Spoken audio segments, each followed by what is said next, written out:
Hello, it's Camille Meekum, and I am here with Heather Murphy, and we are so excited to have you here with us, Heather. Oh, I'm Um, excited to be here too. I'm excited. So, why don't you tell us a little bit about yourself? All right, I live in Washington State. Okay.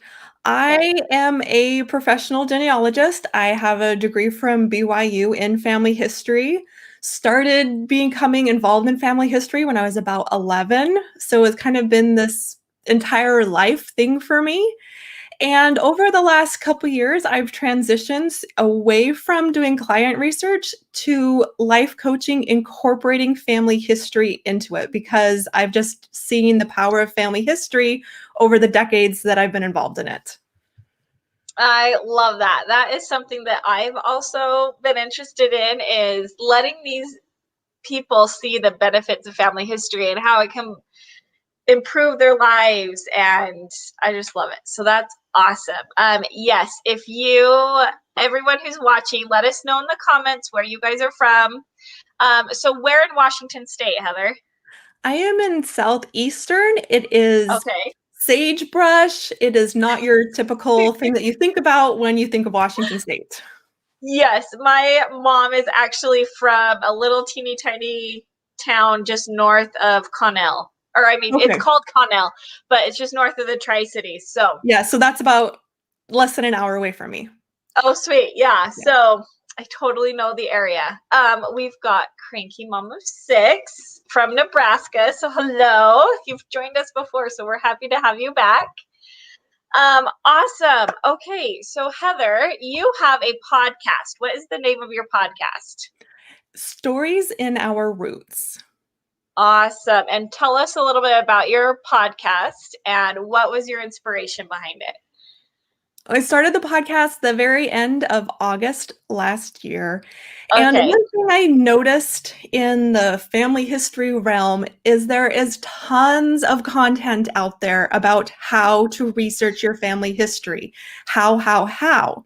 But there's not really anything out there or very much out there that inspires people to research their family history, that shows them the benefits of researching their family. It's not just something that you do when you don't have anything else to do.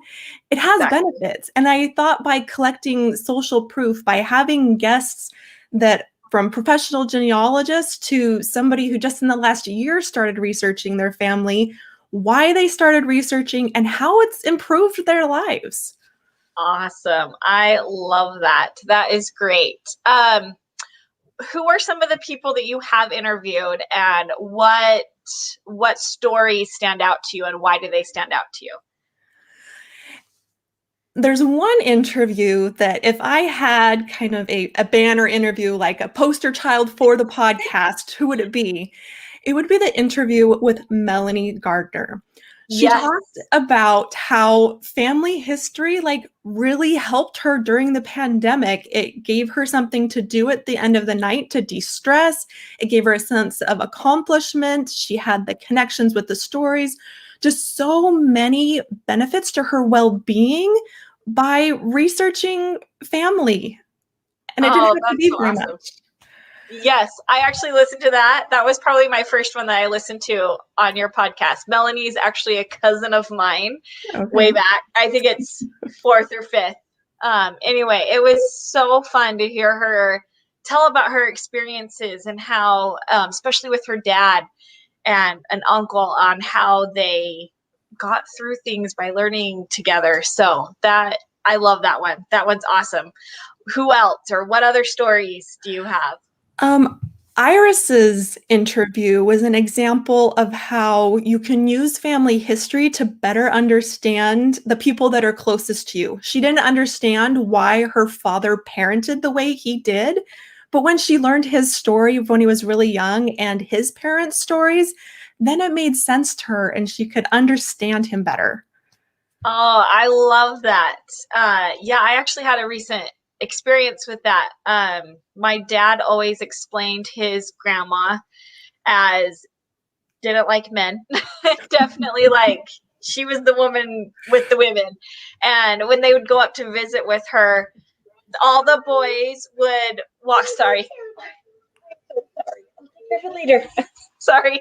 Okay. Anyway, when they would go up to visit her, the boys would walk in the door, hi grandma, and then walk out and go down to some cousins from the other side of the family that lived down the street. And his sisters were the only ones who got to stay in that house and interact with her, and they baked and they cooked, and he just never understood why and like what was going on. And he found out later on, well, he knew that his grandparents were divorced, but he found out that his grandpa had a very rough childhood, and he kind of took it out on his wife. And so when they got divorced, she was done with men and just was done. And it was hard on my dad to learn how my grandpa was treated by his great grandparents. But I think he understood more on the why they acted the way they acted and treated each other that way.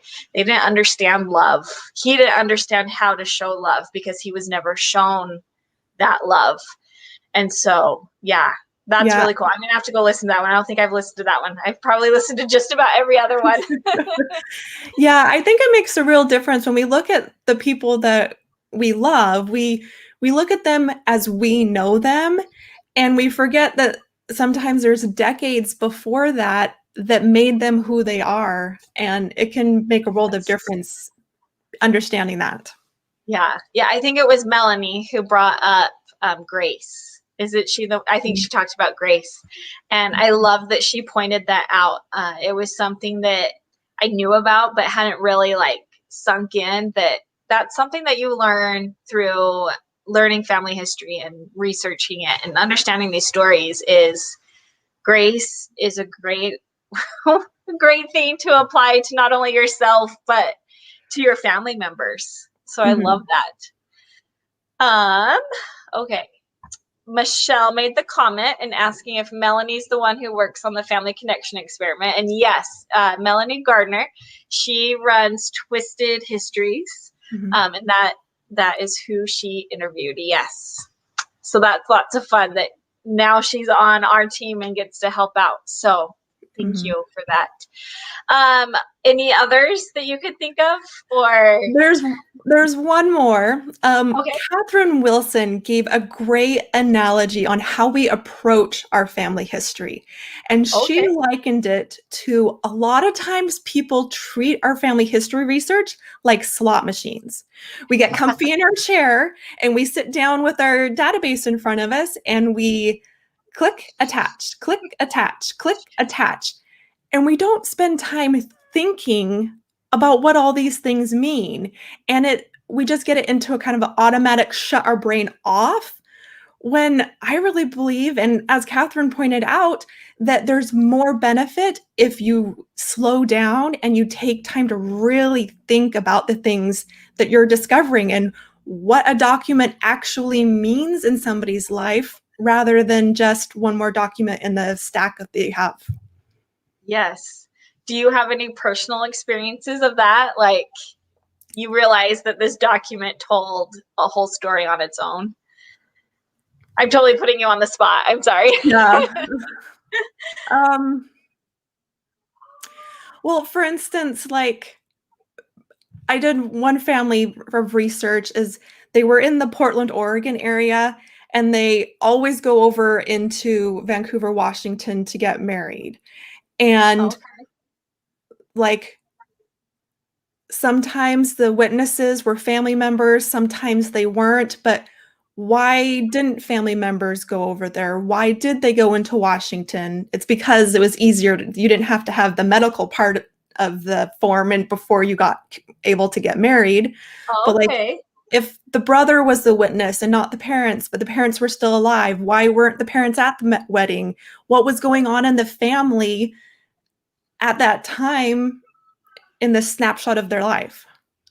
I love that. Yes, like looking at those witnesses and the history behind what's going on. And yeah, that's awesome. And the history of the area. I love that. I love that. What psychological benefits have you seen in your own life from doing family history? In the last couple years, the biggest thing has been understanding why I think the way that I do.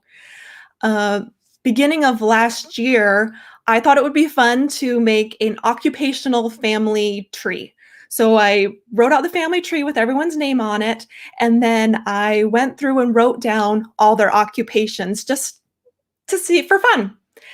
And I was looking at this chart, and all of a sudden it hit me one of my limiting beliefs as I'm trying to build a company. I was having like mental blocks over making progress.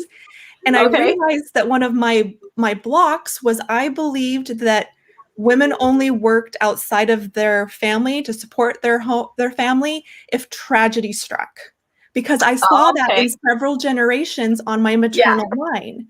So even Yeah. though I didn't know why I was having a problem, not able to do what I wanted to do, and I wasn't necessarily looking for that answer in my family history, but by doing it, I was able to see that. And then I was able, because I have that mindset of what does my family tree contribute to who I am, I can see things that I didn't see before. And that's been a huge help to me. Wow, that is awesome. I love that. Um, that's awesome. I love that. I love that Yeah. you did an occupational tree. That is so cool. I've done a like birth country tree where you like color code Mm-hmm. it. That one's really cool. But I haven't finished my occupational one yet. So you've kind of Yeah. inspired me to get going and look at it. Well, and the thing is, I actually thought, well, my people were just farmers and housewives. How is that really like, do I really need to make a tree out of this? But I Yeah. saw something that even wasn't necessarily directly related, but it brought something. I think that's a lot of what happens when we're researching our family history. It's not necessarily that we'll gain clarity or understanding because the answer is just spelled out in front of us.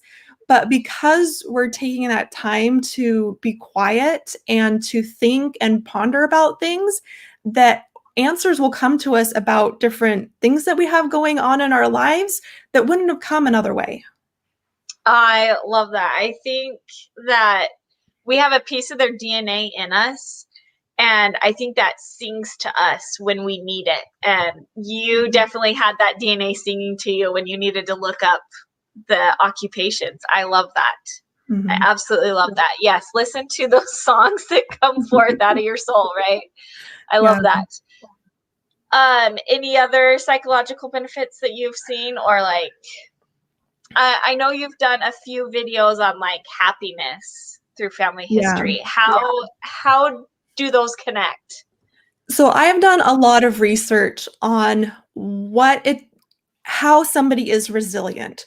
What are the characteristics of someone who, whether a big stressor comes into their life or a small stressor, what are the characteristics of someone that bounces back more quickly than someone else? And as I did that research, I could see so many things that we can gain from family history. For instance, like what this is all about, making connections. That's a big one.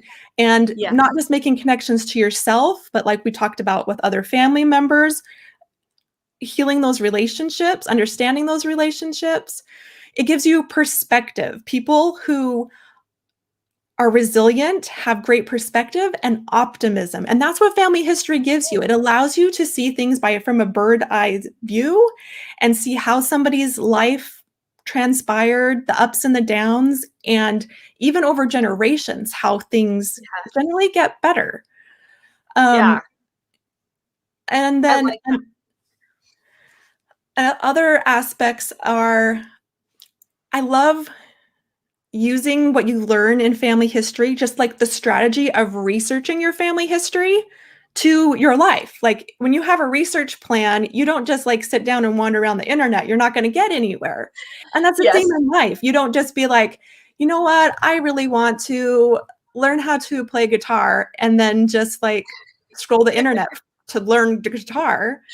Yes. And and then as you like build all these things together, it just helps you be happier. There's not one silver bullet that's going to make you happy. It's not just researching your family history that's going to make you happy, but it's learning the lessons from it. It's being able to take what you learn from family history and use it in life away from the computer. Awesome. Yeah, it's like setting a goal and working towards it and actually accomplishing that. And that's what's really cool Mhm. about it, is Yeah. finding these stories out and finding those records. So I love that. Thank you. Why is it important that we learn about and share our stories? Because our stories are a composite of essentially our parents and our siblings. So the way we see our world, a lot of that is influenced by the stories of our parents. Um, and so if we can understand their stories, we can understand our stories. And then if our children and grandchildren can understand our stories, then they can better understand their own stories. Because Okay. we're not just, we didn't start when we were born. We are we're generations that contributed to who we are, and we contribute to generations going forward. Oh, I love that. Yeah.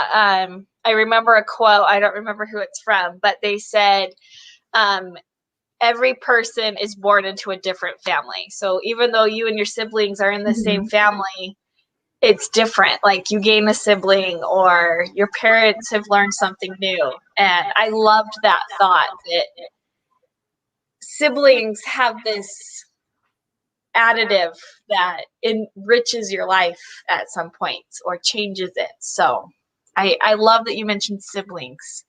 I Yeah. think that as genealogists, we get obsessed with our parents, our grandparents, our great grandparents, our great great grandparents, Mhm. and we don't go to those siblings. And I've learned so much by researching my grandparents' siblings or my great grandparents' siblings.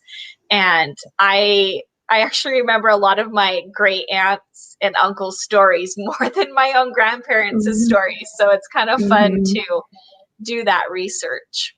Yeah, and like me and my I'm the oldest and my youngest sibling is 6 years younger, and I was out of the home by the time my mom became a school teacher. So I have no Okay. stories to tell about my mom as a school teacher, but she does. And so if our descendants only learn my story and they don't learn my sister's story, then they're not going to Yeah. learn the full story of their great grandmother.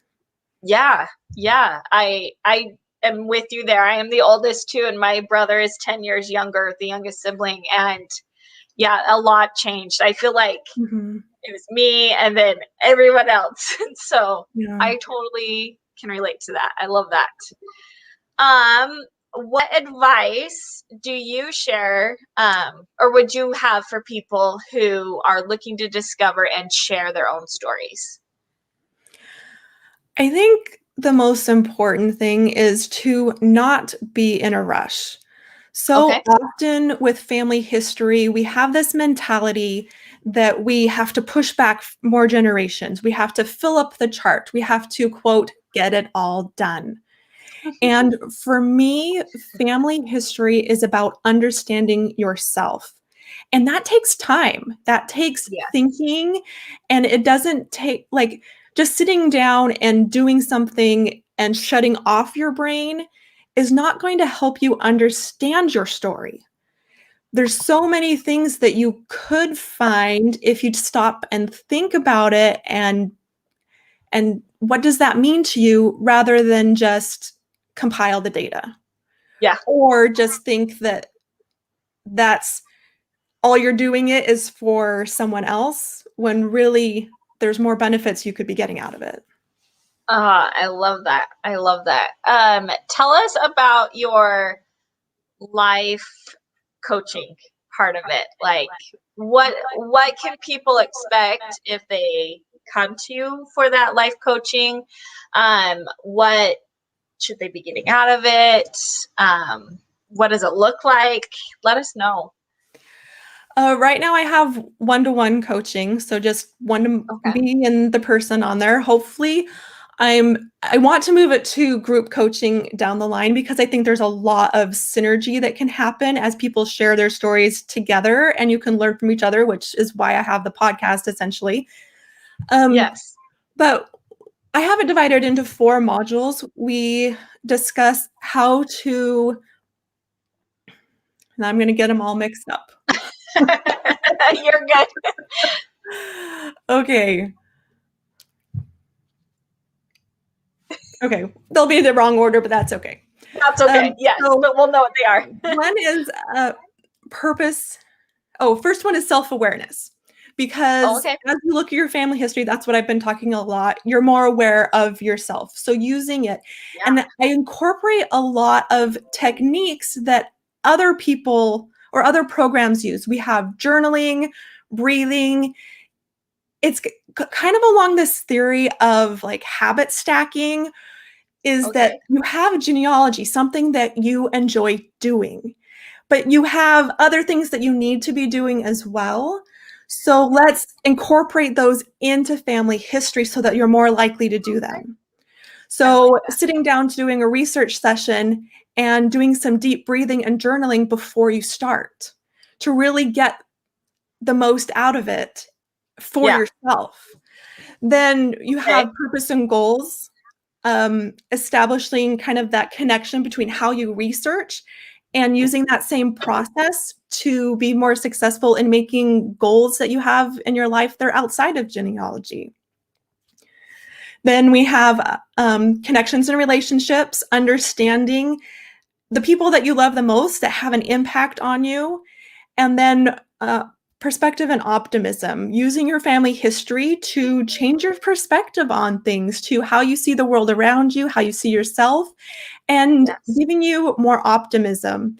And then I Okay. combine that with like one-to-one sessions where we talk specifically about what challenges you're facing, um, and how you can use the stories that you learn within family history and how you research to help improve like being overwhelmed or not feeling like you have purpose in life. And so that's kind of the general outline. Okay. Awesome. So, would you say people should come with you with a research background or a tree completed, or what if there's absolutely no stories from my tree? Is this not for me, or would this still be for me? You don't really need a lot. A Okay. lot of it, like the first 2 lessons, like it's just learning about yourself or your parents, your grandparents, and you can do that whether you have a tree or not. And I try to really structure it so it doesn't matter what you have. This is not a how to research your family tree. There's none of that. But whether Awesome. somebody has their tree full because someone else researched it or you're starting with yourself, it's still a process that you can go through and Okay. incorporate other life skills into it. I love that. That's great. Is it something that someone who has researched their whole life and feels like they know all these stories, is that it's still for them too, right? Yeah, I have a like professional genealogist as a Oh, client awesome. because he That's so cool.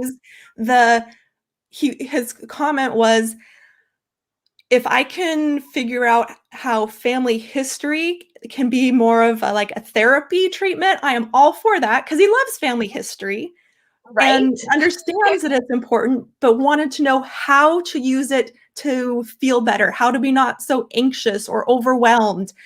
And no matter your level of research, whether you're a professional or a beginner, you can still use those things to feel better, to be happier in life. Ah, that's so awesome. That's great. I had another question and it's just escaped me. I don't remember. This is so bad. It was a good question too. That happens to Um, me all the time. I'm glad I'm not alone.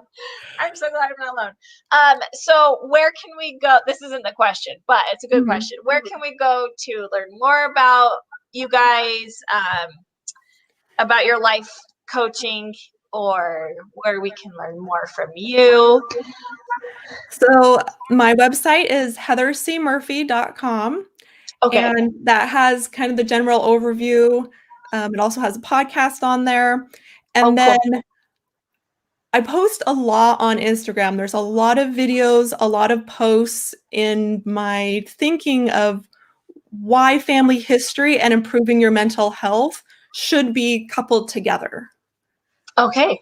Awesome. So check her out on Instagram, go to her website. Great. What is your favorite connection activity? And who do you connect with? How's that? Um, One thing that I've been doing lately, my grandmother, my maternal grandmother, she lives 45 minutes away from me, and I've Okay. been scanning all of her photos. Oh, And cool. so we scan the photos. I go over to her house and like get a binder at a time and scan them. And I've been able to learn stories about her that I didn't know before. She's in her 80s. And like just a couple months ago, she told me about the day that her father died when she was 9 Oh, wow. and what she felt and what she thought Yeah. that day. Oh, And wow. that was just an amazing, amazing connection. Yeah. Yeah. How have you been recording those stories that you're learning? I've just been writing them down. Okay. Um, Cool. but when I scan the photos, I upload them and then she goes in and she writes something about the photo. Oh, So that's so cool. that way she's the one that knows everything about that side of the family. Her and my Yeah. grandfather lived in the same area and they're intermarried a lot. And so Okay. she knows everyone. And so it's been really important to honor her because family is so important to her by making sure that these things are preserved after she's gone. That is so cool. So, Cranky Mom of Six says that she has been scanning photos and writing memories. So, you guys have that in common. So, that's fun. What is an activity that most people wouldn't consider family history or connecting, I guess? Let's see. I'm totally putting you on the spot again. I Yeah. apologize. like Do you have another favorite connection activity that you've been doing or have done before? um